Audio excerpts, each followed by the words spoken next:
So we got our DJI FPV quad, and you can see that Chris has built a 3D mount for the GoPro. I'm talking to you on the GoPro right now. We're gonna actually get it up on this drone and see how it compares to the camera on this FPV quad. Stay tuned.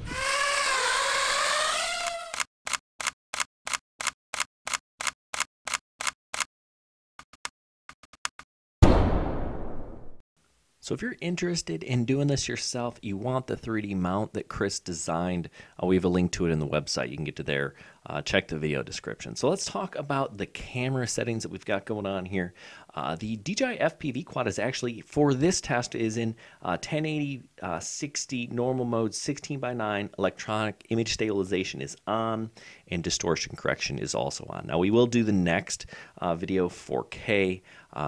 The video later today is 4K, so you'll compare 4K to 4K, but it looks pretty darn sharp either way. And the GoPro, this is a Hero 8. It is in 4K 60 also, normal color.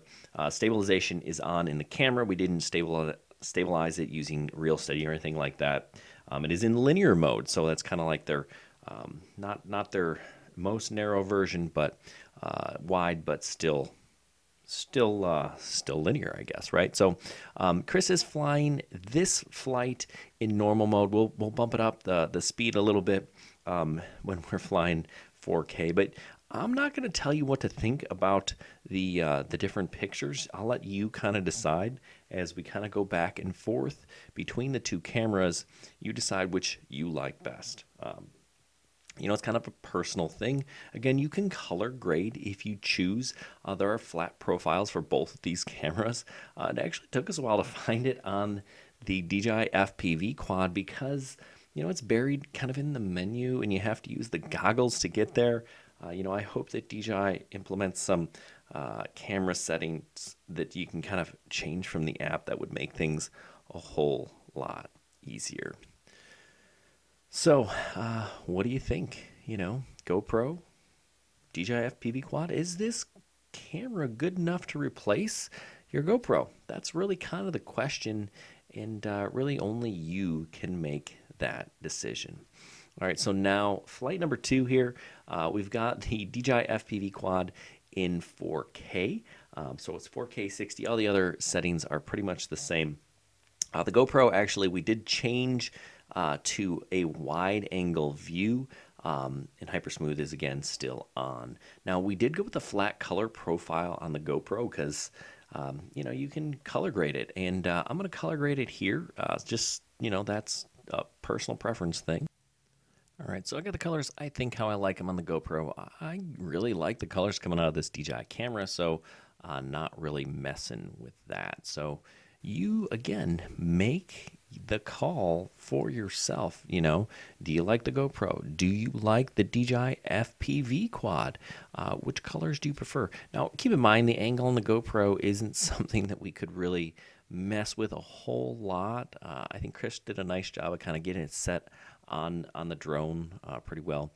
This flight is in sport mode, so he's flying a little bit faster than the last one. So you can kind of see that, yeah, he's picking up some speed there. But, you know, this DJI FPV quad is pretty darn fun to fly. You know, my first couple of flights, you know, I wasn't sold. You know, I just didn't, I kind of had I prejudged this thing. I didn't like it because it wasn't what I wanted it to be. But the more I fly it, the more I really do like it. And that crystal clear HD video that you see in the goggles, it's almost as nice as it is here coming out of this camera. So there is that. But you can kind of decide, do you like it? Is it better than the GoPro? Hey, that is entirely up to you.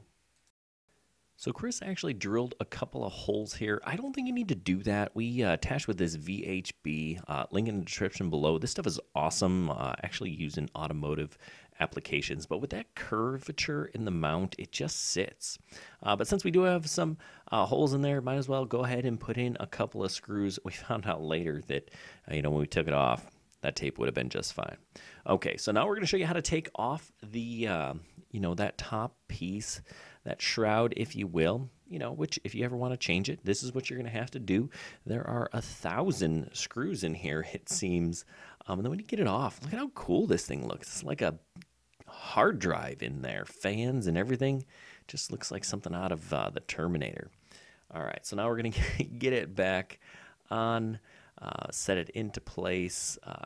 Chris actually had to pull that top piece off. You'll see here in a second to kind of get it to set quite right. But yeah, like I said, there just seems to be a bajillion different screws as you put it back into place. So get that top piece back in, and then the screws will go back on, and then you're ready to fly. You can attach your GoPro on top and capture the footage that way, or something else. You know, I think it will be fun. We'll probably do this again, but maybe with a 360-degree camera. We do have a video with the Insta360 flying behind this thing, which is pretty awesome. So if you haven't seen that, stay tuned for that video. We did a short release on that, but yeah, this thing is pretty cool.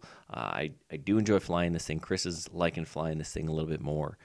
But, you know, if you want to GoPro because you feel like the footage on that's just a little bit better, well, this is how you do it. Remember, you can get that download on our website, halfchrome.com.